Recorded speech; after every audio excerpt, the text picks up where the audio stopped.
An armadillo's carcass baked in the sun. Pebbles of loose gravel bounced and rattled as the silver Ford coupe rumbled over it. "There's another one!"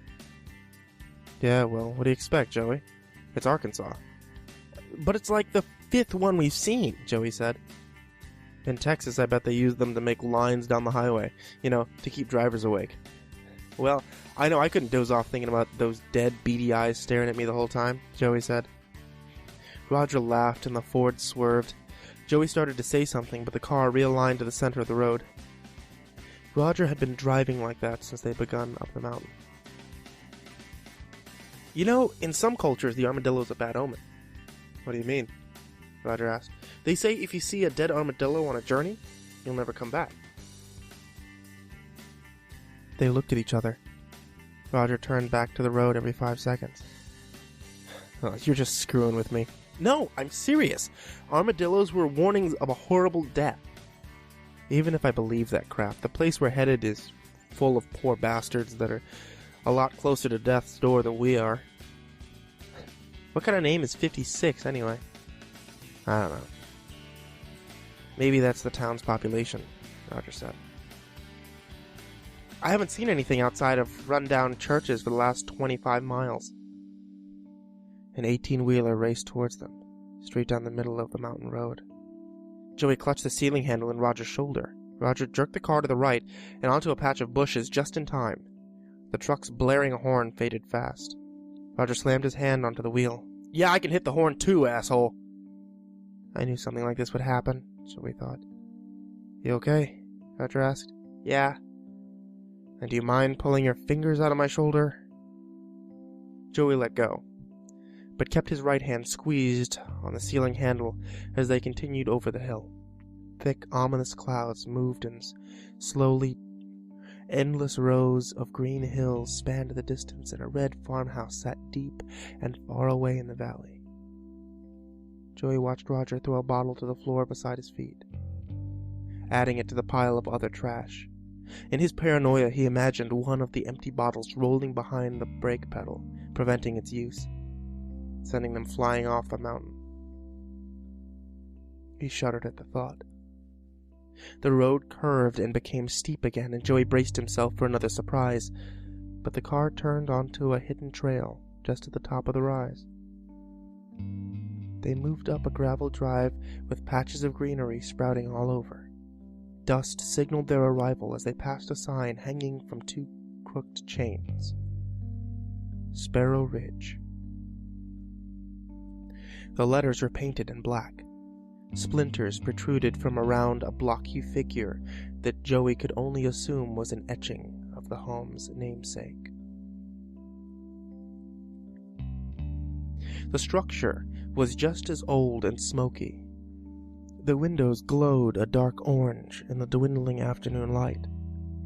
As they pulled up to the old house, Joey noticed a moldy substance coating various parts of the loose paneling.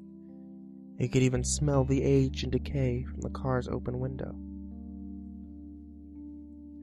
After the dust settled, a short, husky woman stepped out onto the porch.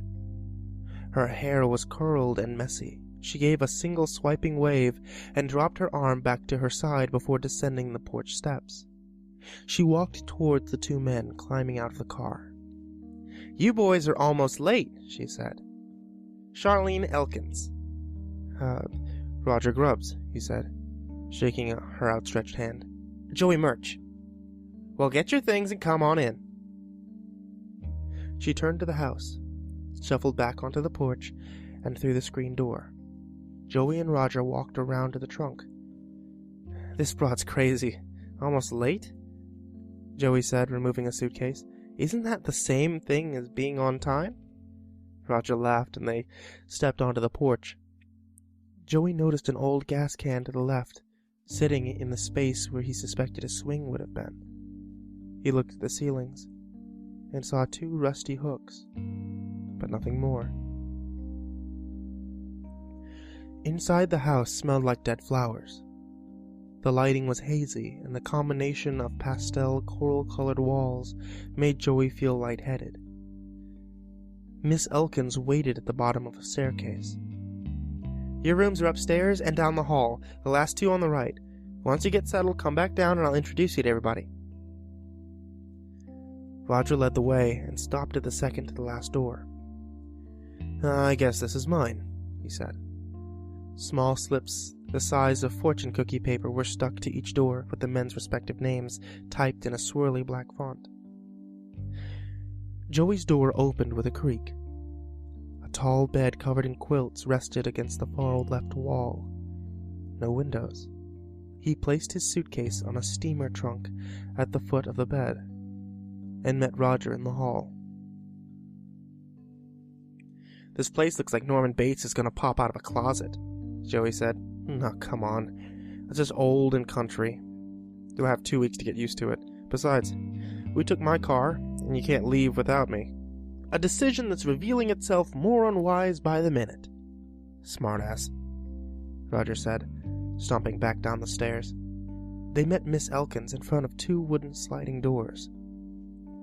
Before we go into the living room, I want to brief you on a few things. They nodded.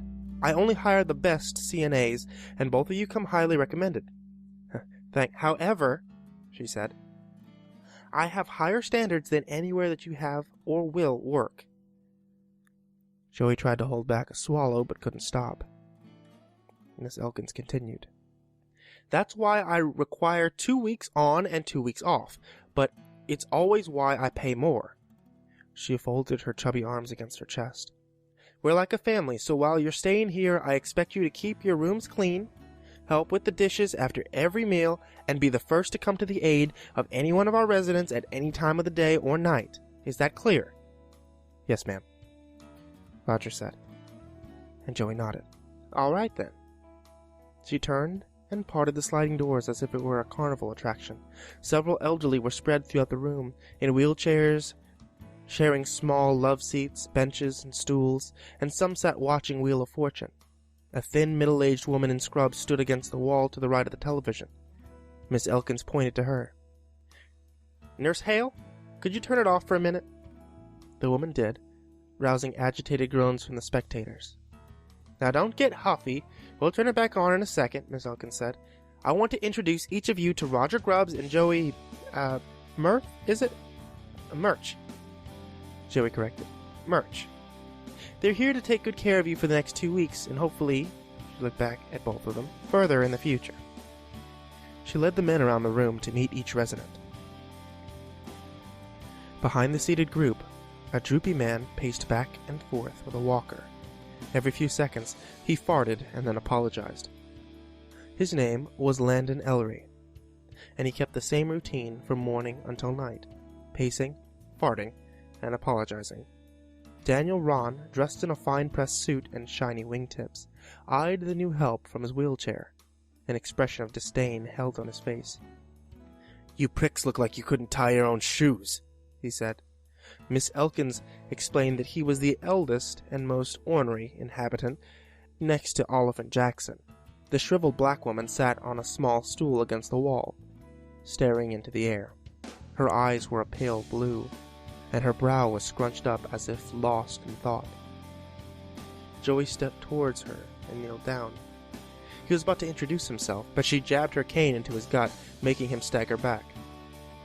Best not get too close, you hear? Miss Jackson said. Roger lost his ability to contain his amusement. Miss Elkins shook her head. I'm sorry, I should have warned you.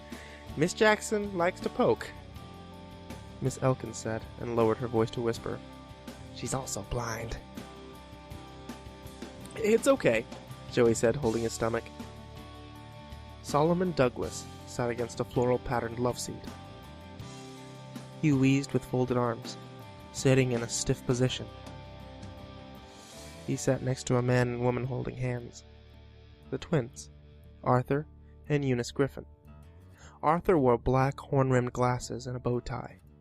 Eunice kept her hair in a bun and wore pearls around her neck. A soft yelp came from the other side of the room. Mr. Cox! Miss Wilkins called out. Stood embarrassed next to a wrinkled man sitting in a rocking chair, clutching his right hand. This is Felcher Cox, Miss Elkins said with a stiff hand pointed in his direction. Be sure to watch him when Nurse Hale is around. He can't control himself, and don't be afraid to secure him in his room. His children have already signed off on that." "Stuck-up cow," he said as she passed. She popped a glare at him, and he jerked back into the rocker, sliding his hand around the straps of his overalls. Basil Billings laughed and slapped his knees. He had long white hair down to his shoulders, and a trimmed goatee. "Basil likes to help his fellow guests by ingesting their medicine, don't you, Basil?" He laughed and held his arms up as if he were being mugged. "What are you laughing at, Mrs. Billings?" Daniel Ron asked. The others joined in chanting, "Mrs. Billings, Mrs. Billings." Basil plunked his head down and brought clasped hands over his face. "Now stop it, everyone!" Miss Elkins yelled before turning back to Joey and Roger. They all call him that because of his long hair. She patted Basil's shoulder and continued on. Sergeant Carson sat in a recliner with medals pinned to the pockets of his flannel shirt. He had fought in both the Korean and Second World War. "Don't make any sudden popping noises around him. He'll fling himself to the ground and cuss and shout. And the last incident took us over an hour to put him back in his chair." Greta Bayless's granddaughter had come flaunting a helium balloon that she'd received at a restaurant in Mountain View. When it burst, the noises of a screaming girl and a vulgar veteran yelling flooded the house. Greta Bayless smiled as far as her dimples would allow. She sat in her wheelchair and clapped her hands together when the men approached. As Miss Elkins introduced them, Greta opened her mouth to speak, but her dentures plopped onto her lap. Greta looked down at her false teeth, and then back up at the boys, grinning. Miss Elkins helped her put them back in. "They're gonna put a hole in my head," Greta said. "Oh," said Joey. "That's nice." He looked back at Roger. "Now don't go telling stories, Mrs. Bayless," Miss Elkins said. "I guess we better get dinner over with. Nurse Hale, boys, can you help everybody into the dining room?" She wheeled Greta Bayless into the next room, and the others followed. The table wobbled under the weight of ham, sweet potatoes, greens, and a steaming dish of cherry cobbler. Joey tried not to pay attention to the disgusting way some of the residents ate, or how Mrs. Jackson seemed to stare at him with her sky-blue eyes. He could have waved his hands in front of her face, but didn't want to chance another poke in the stomach. After he and Roger finished up the dishes and helped everyone to their rooms, they went their separate ways and called it a night. The first thing Joey noticed when he closed his door was the lack of a lock. He thought it was one of those cheap push-and-turn knobs. No such luck. He looked for something to prop against the door, something at least to slow down a wandering geriatric who might catch him undressing. Deciding that he was being irrational, and that the trunk would make too much noise, he gave a sigh and stripped down to his boxer briefs. Taking off his digital watch, he set an alarm for the morning and placed it on a post at the foot of the bed. Joey walked over and flicked the light off. The room was so dark he couldn't even see the images in his head. He moved forward with caution, but bumped his shin against the wooden chest and swore under his breath. Everything sounds louder in the dark. He listened for a moment, but only heard the distant wheezing of Solomon Douglas across from Roger's room. He slipped into bed. The sheets were cool against his bare skin, and the feeling was enjoyable. Even though he was comfortable, he was also frightened. As a kid, he had imagined horrible things living in the shadows. Even as an adult, he was unable to suppress the thoughts. Joey stared between the door and the ceiling, or at least where he thought they were, before the world went black. A quick, sharp creak jolted Joey awake. The door. But when he looked up, no light peeked in from the hall. The door was still closed. His first instinct was to go back to sleep, but his mind wouldn't let him. He laid there, letting the silence of the strange place wash over him. A steady scratching sound caused his body to tense. In the blackness, he couldn't tell where the noise was coming from, but knew it was with him, in the room. He held tight to the covers and drew his knees against his chest, Not that he thought that it would be much protection. But it was all he could do aside from risking the trek to the light switch. The scraping became louder and longer in stride, like someone raking a knife into a thick log. Every bone and ligament urged him to move, to jump, to run. His mind exploded with images of awful things. He tried to fight the thoughts, but that just made them more vivid. The sawing sound stopped. Joey moved his head around, listening carefully. But nothing happened. His body relaxed. A dull pain ached in his legs from the cramped position. Maybe it was just in my head, he thought. The dark always plays tricks on me. It was a strange place, and his subconscious was just expressing its discomfort. Nothing more. The thought calmed him, until he fell back to sleep. The next morning, the door flew open while he was dressing in his scrubs. Joey spun around with his arms up, posed to attack. "Don't shoot!" Roger chuckled. "You scared the crap out of me!" "My bad." "Did you hear any weird scratching noises last night?" Joey asked. "Nah, slept like a rock," Roger replied. "You'd better hurry up. Miss Elkin wants us downstairs in 5 minutes. "Fine. I just need to find my shoes and I'll be right behind you." Joey checked behind the wooden chest, even inside, but found nothing but cobwebs and a hot, sour stench. He closed the drawers and got on his knees to inspect under the bed. His heart raced as he looked at the shoes sitting neatly together against the far wall. He was sure he hadn't put them in such an inconvenient place. As he reached for them, his mind fell back to the sounds from the previous night. Someone had to have been in there and moved his shoes as a joke. He lowered himself closer to the ground and pushed farther under the bed. His head knocked against a wooden support board. Closing his eyes, he waited for the pain to recede. He rolled onto his back to see what had gotten him, and something etched in the wood caught his attention. The cuts were too strategic to be random. It looked like a message, but if it said anything, he couldn't make it out. There was an L, maybe a T. He brushed away the particles of scratched wood and blinked as the shavings fell into his eyes. "I'll eat your heart." Once the words registered, he scrambled from under the bed into the hall and flew down the stairs, swinging around the corner. He bumped into Mrs. Elkins. "What the hell is wrong with you?" There. And where on earth are your shoes?" Joey looked down at his white socks. "This house is old," she said. "Plenty of nails and splinters to stick you." She looked at him with a confused look. "What's the matter?" He could see on Miss Elkin's face that she wouldn't believe him. Or more likely, wouldn't care. "I'm fine. Just excited to start." "Well, go get your shoes and march back down here." She turned around and walked through a swinging door leading to the kitchen. Joey placed his hand on the banister, looked up the dark row of stairs, and sighed.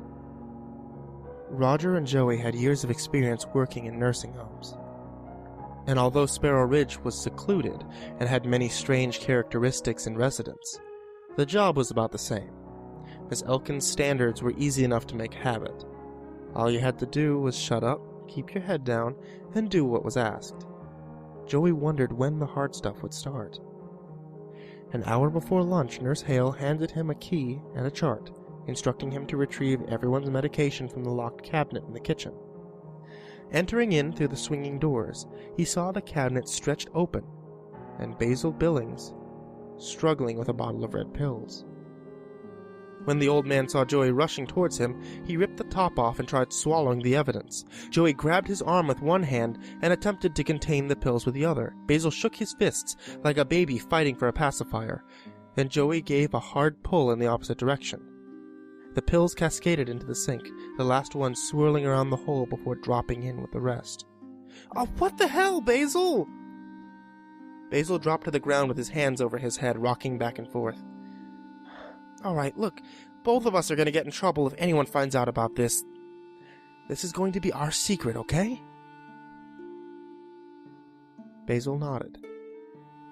After returning him to the living room, Joey set out a tray and dispensed what remained of the residents' medication. The chart showed every resident having prescribed cocktails as different as their personalities. But they all required the red pill. Shit.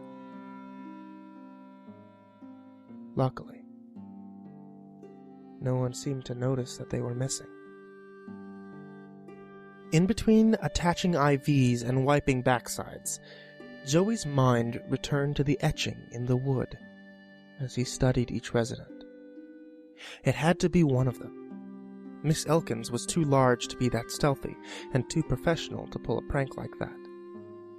He also knew Roger would have been overflowing with comical guilt, and since he wasn't acting funny, Joey decided to tell him. He waited until Roger left the main room, then followed him down the hallway and into the bathroom. Did you come in to give me a hand? I've got to tell you something. Mr. Cox must have grabbed her ass. No, listen. That scratching sound I asked you about? I found out what it was. Yeah? Roger reached for a roll of brown paper towels. Someone etched a message in a board under my bed. I'll eat your heart. Roger looked at him, crunching a paper towel between his fists. Really? Really, Joey? You have to get back to work, he said, shouldering past Joey. I'm serious, Joey said. But the door had already swung closed. He sighed. Not only did he have the rest of the workday ahead of him, but was certain he was in for an even longer night. After dinner, Roger and Joey escorted each resident to their rooms. The twins complained, kicking and scratching, with Joey attempted to lead Mr. Griffin upstairs. Roger brought Eunice up behind them, assuring Arthur that she was right there with him every inch of the way. Mr. Ron made rude comments, even after being put in bed. Joey was hesitant to work with Mrs. Jackson. Roger snorted and stepped toward her, asking if he could hold the cane. I suppose, Mrs. Jackson said. Roger walked her towards the staircase, leaving Joey and Greta Baisley alone in the living room. Greta smiled and made her joyful, pleasant applause. Let's go, he said, and wheeled her to the stairs. Joey took a breath and steadied himself, stepping backwards and pulling her and the chair up each step. She giggled the whole way. Sweat slid down his face and back, and he needed to take 2 breaks before reaching the top. Once there, Joey rested his aching arms against the wheelchair. Resting only increased her laughter, and Joey shook his head and then wheeled her the rest of the way to her room. The walls were pink and bare, except for a calendar with pictures of kittens. Beside the bed stood a white plastic stool, holding up a vase of dying flowers and the remains of a balloon. Let me hear your heartbeat, Greta said, as Joey tucked her in. What did you say? Let me hear your heartbeat. The pitch of her voice took a dive. No, Joey said, instantly thinking about the etching. It's bedtime. Let me hear your heartbeat. Let me hear your heartbeat. She chanted the words, sang them, louder and louder. The smile never left her face. It became crooked, revealing her blocked false teeth. Joey stepped backwards towards the door. Miss Elkins rushed in, a syringe in hand. She pushed down hard on the old woman's left arm, removed the cap of the needle with her mouth, and then injected it. But Greta's arm flailed. Help me hold her down! Joey pressed his weight on Greta Bayless's side as Miss Elkins injected red liquid into a bulging vein. Greta's body relaxed, and the droning of her loud chant quieted. Miss Elkins removed the syringe and covered the old woman with a blanket. Did she take her pills today? He nodded, then follow Miss Elkins into the hall. "What's wrong with her?" Joey asked. "They sometimes get that way when they're getting close to passing." "How long do you think she has?" "Hard to say. This might be her last night at Sparrow Ridge," she said matter-of-factly. Miss Elkins walked towards the staircase and lifted a hand in good night. Joey returned the wave, even though he knew that she couldn't see it, and entered his bedroom. He shut the door behind him, moving the chest against the door, and then went to the far wall. The bed was heavy, but he managed to scoot it away from the corner. He got behind the bedpost and shoved it against the door. Joey left the light on. He also kept his clothes on, and placed his shoes on top of the nightstand, before slipping under the sheets. He was more comfortable in the light. Just have to get through a few days, Joey thought, before he drifted off to sleep. The door rumbled against the foot of the bed. The room was dark somehow. Joey jumped up and crept towards the light switch. Again the door shook. Someone was trying to get in, someone stronger than Greta Bayless, or anyone else in the house. Stretching his arm, he flicked the switch. Nothing happened. His heart sped up as his mind raced with outlandish possibilities. Joey searched for the nightstand and clumsily slipped his shoes on, lifting his head every few seconds, looking at the door, wondering why no one else seemed to hear it, and if they did, where were they? He moved behind the bed and placed both hands on top of the headboard, ready to push to keep the door shut. Everything went quiet. Outside, Joey heard slow, measured steps. In between each creak of the wood, the thing on the other side hissed. He heard the person move away from his door and across the hall. At first, he was relieved that it went away, until he realized they might be heading for Roger's room. "Oh shit!" Joey muffled behind his palms. Joey heard Roger's door creaking open. He wanted to move to help his friend, but he was in shock. The amount of fear persuading his body outweighed his conscience. He froze. Low vibrations bounced against the wall in tune of Roger's voice. Furniture shuffled, something shattered, and then Roger screamed. Joey scrambled for his suitcase in the dark and began searching for the flashlight that he had packed. After retrieving it, he pulled the bed clear of the door, and once in the hallway, Joey took a breath and tried to listen for any movement, holding the flashlight in his hands like a weapon. Everything was silence once more. He stepped towards Roger's room slowly. The door stood wide open, and after a silent prayer, Joey clicked on the flashlight and took a step into the room, convinced that his mind was playing tricks on him, that it was all a dream. Something was under the sheet, on top of Roger's bed. It didn't move. Sensing someone behind him, Joey spun around, quickly shining the light onto every corner and shadow. No one there. He squatted to the floor and peered under the bed. Empty.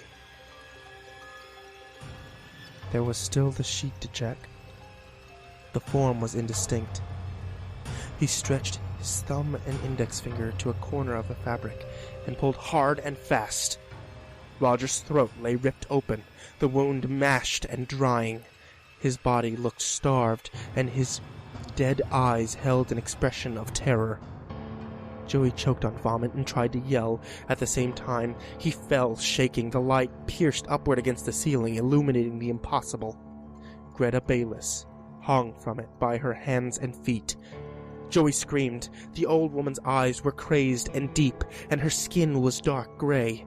She heaved in a strange rhythm, with gobs of blood oozed from her gaping maw.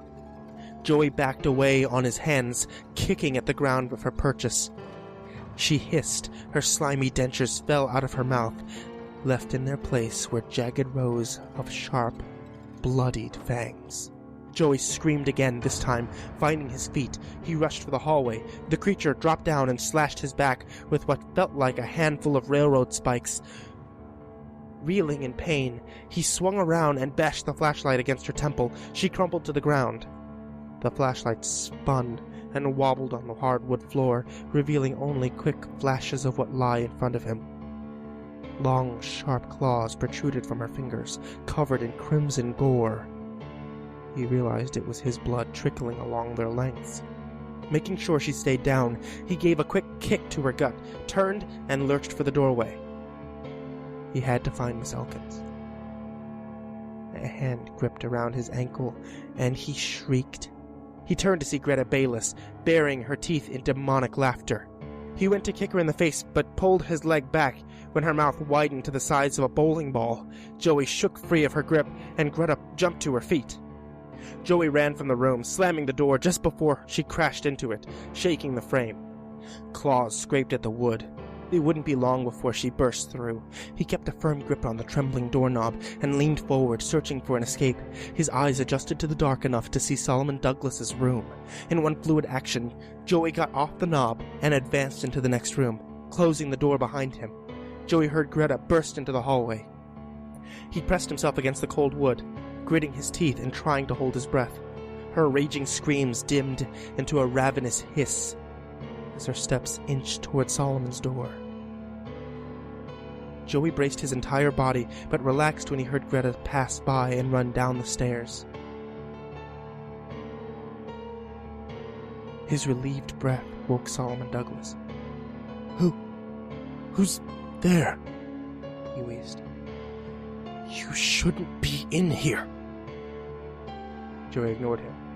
"Get out!" Mr. Douglas made a horrible wet noise like he was coughing up a lung. "Shut up!" Mr. Douglas began chanting and mumbling. The outline of the man shifted. The gasping noises slowed.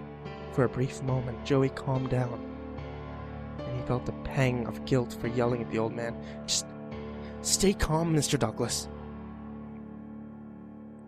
Mr. Douglas began to writhe under the blanket, his back bending and his chest heaving. "Please keep quiet, okay?" Joey asked, trying to decide if he should go to his aid and risk leaving the door unguarded. After a few minutes of Mr. Douglas's body jerking up and down like he was in the throes of a seizure, his body went stiff. Joey relaxed from the door, but kept his foot wedged at the bottom. His eyes stung as his mind fought to make sense of the past few minutes.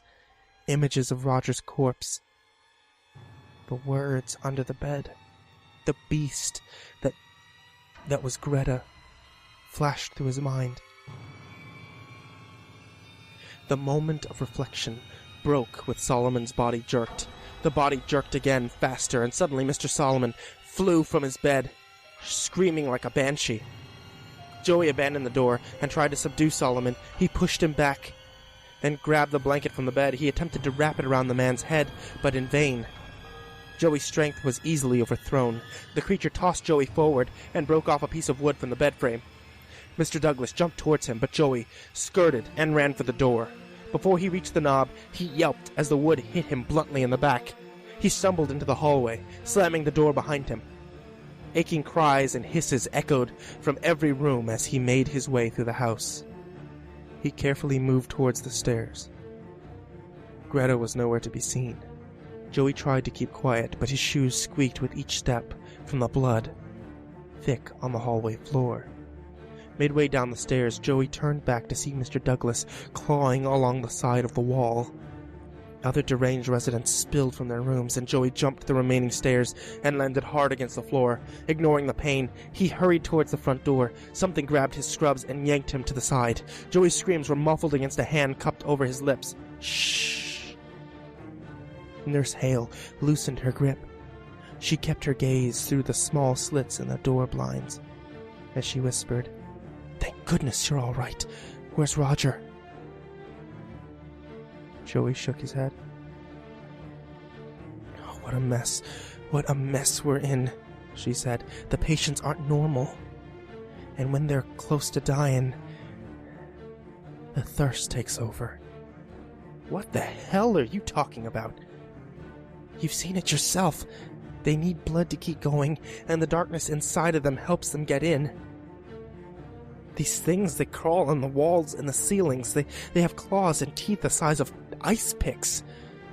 I have a hard time believing that this is just a last-ditch effort to fulfill a bucket list. You're not listening to me. These things were born in this way. There haven't been many, but the ones that pop up... She locked her arms together. When whatever shred of humanity they have dies, all that's left is darkness. And all they want is to eat. Joey thought if Roger were alive, he would have made some crack about grampires. He wished he could laugh. He shook his head at the sound of one of the beasts nearing the closet. How do you know all this? She let out a long hot breath that smelled sweet. When other nursing homes see the changes, they send them to us. We're out of the way, up in the mountains. Small doses of blood inside the gel capsules ease the passing, but that isn't important now. We need to get out of here. Shit!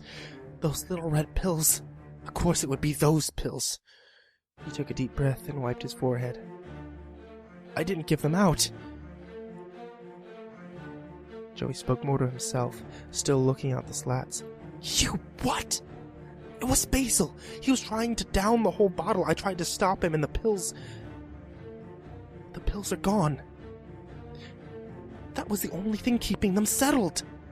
Where's Miss Elkins? Joey asked for a moment. Screams littered the air, echoing through the hollow old house. I think she's trapped in her room with Mrs. Bayliss.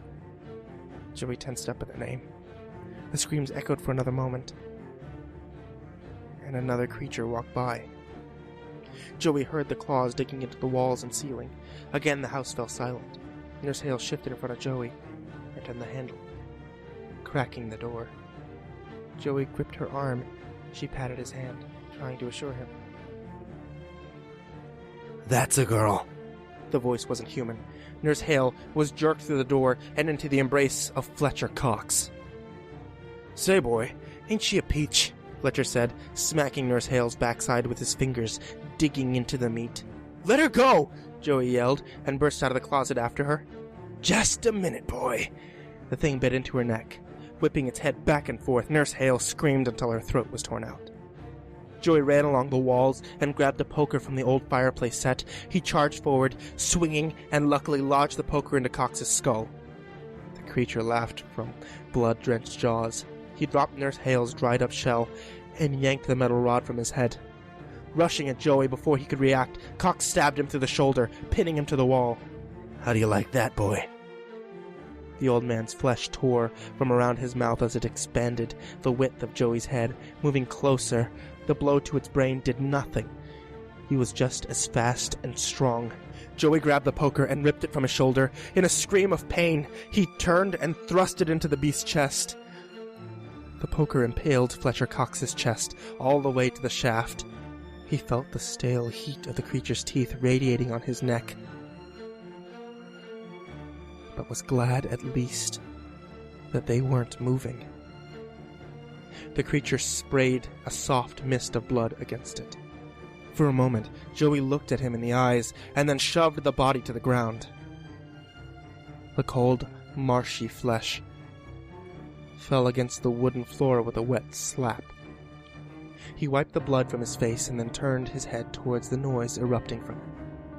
The other crazed residents weren't in sight, and that worried and relieved him at the same time. Dropping to the floor and berating himself for not thinking the action through, he vomited. The poker's hook, coming back out, had done more damage to the gaping wound, and fresh blood poured onto the floor. A loud hissing noise filled the house. Joey got to his feet, grabbed the poker, and hid behind a corner. A familiar, flatulent rumble came from the living room. He craned his head and saw Landon Ellery walking away from him. Over the passing of gas, Joey heard a gurgling hiss. Not taking another second, Joey rushed into the living room with the poker pointed ahead of him, the sharp end piercing the creature's back. It roared and swiped its claws and fangs towards Joey before flopping onto the floor. Joey spun his gaze towards the front door. Mrs. Jackson and Sergeant Carson blocked the hall. He looked to his left and saw a tall white door. Only after entering did he realize that it was the basement. Jamming the poker between the knob and the first step, he looked down the dark row of stairs. A neon green light blinked from the space below. A trail of blood stained the wood leading down the stairs. The greenish glow came from a battery-powered lantern on top of a large work desk, and Miss Elkin stood underneath it. Her arms and face shredded to the consistency of ground beef. The cement under her was stained a dry red, evidence of the pool of blood that had been there moments before. And Joey stepped closer, the blinking lamp distorting his vision, causing the shadows to grow and shrink. Miss Elkin's right hand gripped a small keyring. Joey snatched up the keys and turned to the tall metal cabinet by her feet. Unlocking it, he swung the door open and whispered a quick hallelujah. A shotgun rested above several boxes of shells. He gripped it and checked the chamber. The hungry things above began to burst their arms through the door. It wouldn't be long before they were on him. Joey pocketed a box of shells and held the gun tight. A loud roar came from behind him, and without thinking, he turned around and squeezed the trigger. The blast sent him to the floor, and whatever had snuck up behind him hurtled into the wall. He shuffled himself back and rolled the lantern towards the sound of impact. The green light illuminated a shape in the form of Greta Bayliss. The top half of her head was gone, leaving a sharp-toothed mouth. The beast staggered, then soared through the air towards him. Jaw sprang open, tackling him. It pushed its gaping orifice closer to his head. Pieces of skull and brain tissue fell against his eyes and mouth. He strained to fend her. The shotgun lay between their bodies. Joey gripped the gun and forced the barrel against her ribcage. The shot showered gooey debris into the air, and the creature's body went limp. Joey shoved her off of him, and the monster above broke through the door. They fought and writhed over each other like ravenous snakes as they came down the stairs. They attacked Miss Elkin's body first, but realized it had already been drained. They rushed to the mangled corpse of Greta Bayliss. Joey, hiding behind the cabinet, saw his opportunity. He lugged up the stairs, cursing himself for not trying to get the shotgun. Back in the living room, he looked for anything that he could use to block the door. He heaved aside a large table up against the door and a love seat behind the table. The geriatric demons hissed and screamed at him. "Get through that!" A peeling brown arm broke through a gap in the clutter. Joey realized the barricade wouldn't hold them for long. Even if he made a run for it, they would catch him. Suddenly he remembered the can of gas that he had seen on the porch when Roger and him first arrived. He ran out the front door, hoping it wouldn't be empty, and to his relief it was half full. He ran back into the house, gas can in hand. Pieces of broken wood and glass fell along the love seat onto the floor. More hands and arms appeared. Their wailing grew louder. Laughing maniacally, Joey splashed gas over the barricade and reached into his pocket for a lighter. Shit! He ran into the kitchen, the dim moonlight his only guide, and shuffled through each drawer and cabinet. His shoulder throbbing with agony. Rummaging through a pile of wrenches and tape spools, his eyes fell onto a body in the next room. A pack of cigarettes bulged in Nurse Hale's pocket. Screams rang from behind the makeshift barrier. Joey looked up and saw it breaking apart. He snatched the lighter and hurried to the basement entrance. Eunice Griffin climbed over the tilted love seat. Joey lifted the television and bolted towards her, smashing the monitor over her head. She shoved the creature back through the opening, toppling over the others and knocking them backwards. He struck a flame and tossed the lighter into the darkness of the hallway. Something ignited, but only as much as a poorly lit birthday candle. Attaching themselves to the wall and ceiling, the creatures clawed their ways back towards the door.